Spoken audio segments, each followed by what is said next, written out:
Don't let an isolated weirdo tell you how to socialize your dog. Hi, my name is Tim Cornett, and this is Life Coach for Dogs, Guide to Dog Socialization. Socialization is exposing your dog to the environment and getting them comfortable in the world in which they're going to live. Socialization is more than just walking your dog. Socialization is exposing your dog to everything on that walk. It seems like a small distinction, but it's really not. We are not just powering through. I am not just dragging you. I am not just making you work through whatever you notice. I want you to observe it, process it, and then realize that it's not that big of a deal, and then move on. Whether that is like a meter reader, or a dog walking across the street, or a Mylar balloon. It doesn't matter. It's not that big of a deal. And there's an element of trust building into it too. As long as you're with me, I'm not going to let anything hurt you. I don't need you to watch out for the dangers in the human world. I am looking out for you. Training and socialization are intertwined. I would think of socialization as one of the three big legs of training. Like, your dog needs to understand the environment in which they live, and that is socialization. And if they were getting overwhelmed by things that they encounter every day, then that is a time for thoughtful introductions. Your dog does not understand the world in which they live. This whole world is built for people. And even the modern world. It's not like the old days where you could just open up the door and let your dog run the woods and then come back. Your dog has a difficult world in which to manage. It's like they have to stay on the sidewalk. They have to stay off the street.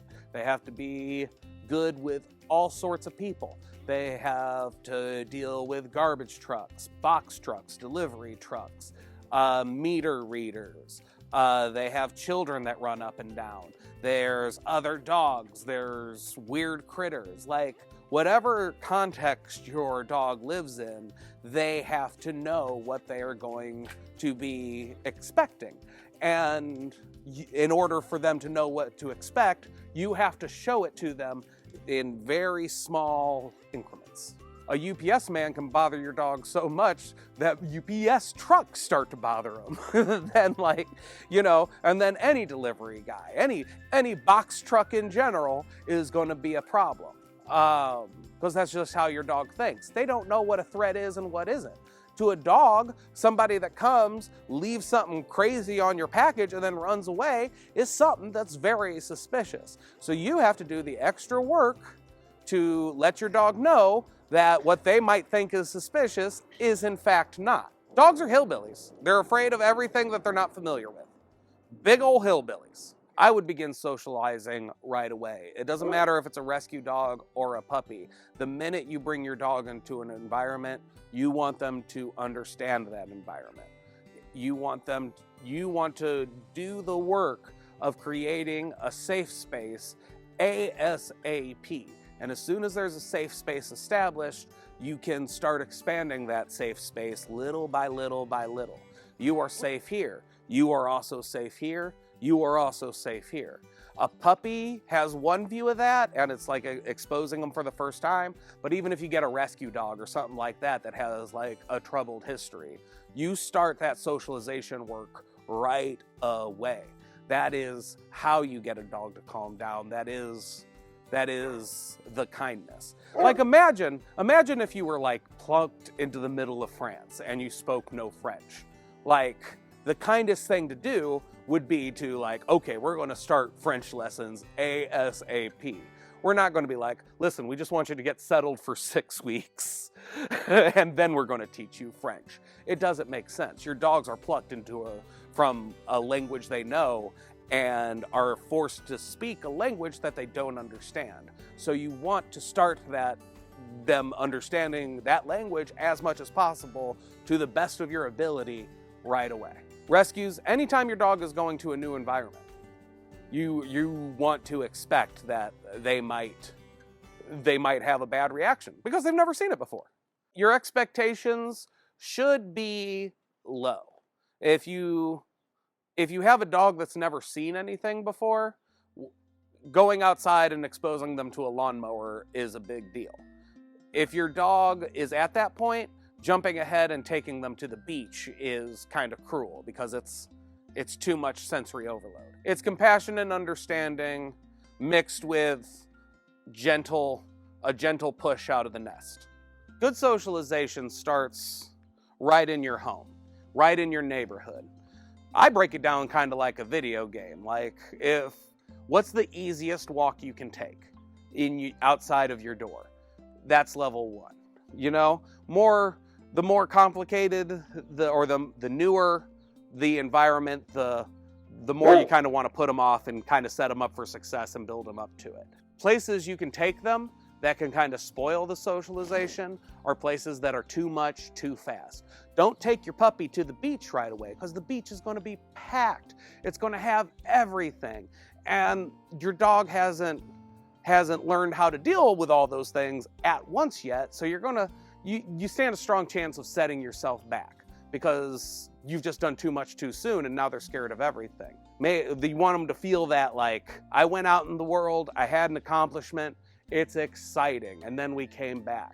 We went out into the world, I saw something new, I had an adventure, I came back and it's exciting. What we don't want is, oh my God, he took me to the beach and threw me in the water. I never want to leave the house again. I think those accomplishments are their own reward. I don't really bring a lot of treats out into the world.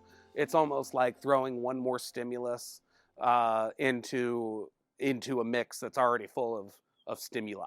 The places I absolutely would avoid, and that seems like counterintuitive, but I would avoid doggy daycares and dog parks. There is too much, and that's how people think you socialize your dog, is just bringing them with a room full of other dogs. The example I use there is like, imagine a homeschool kid who never meets other kids, and then you throw them into the middle of the rave. What are those kids going to do? Some of them are going to be terrified, some of them might be fine, and some of them are going to be violent sociopaths that, like, at the end of the night, they're just covered in blood. I like to socialize dogs with other dogs, with friends. Like, so anybody that hires me gets these 3 guys, so it's kind of like a good socialization starter pack. But if you have friends that have dogs and somebody with a fenced-in yard, great. Make dog friends. Using that rave example, raves are terrifying, but if you have a few people over and a few dogs over to kind of get to know each other and play, wonderful. You get to meet dogs 1 or 2 at a time, not like 50 at once. And a daycares are even worse than that, because at least at a dog park, you're there. Imagine all of that at a rave, no supervision. They've you're at a rave, they've taken all of the bouncers and replaced them with clueless, emotional teenagers making $8 an hour. That's a daycare. Socialization should be done a little bit at a time, but from day 1.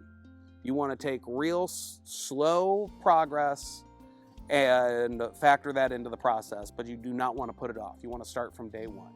You want to consider socialization from many different ways. There is dog-on-dog socialization. There is environmental socialization, by which I mean other people, lawn equipment, anything that could scare a dog, trucks, like your environment. Your dog needs to be socialized and familiar with it. And to people. All of these things have their own distinct set of social rules that your dog needs to know. There is a way to interact with people, there is a way to interact with the environment, and there is a way to interact with other dogs. And your dog needs to know those rules. I encourage you to practice slow, conscientious socialization with your dog. Going out into the world and having adventures with your dog is probably the reason you got a dog in the first place. Don't go too fast, too soon, and just take little sips of life, and your dog will be great. It goes from the difference between a well-behaved but nervous dog to a well-behaved dog that is enjoying its life. Life coach for dogs. Take care of the dog that takes care of you.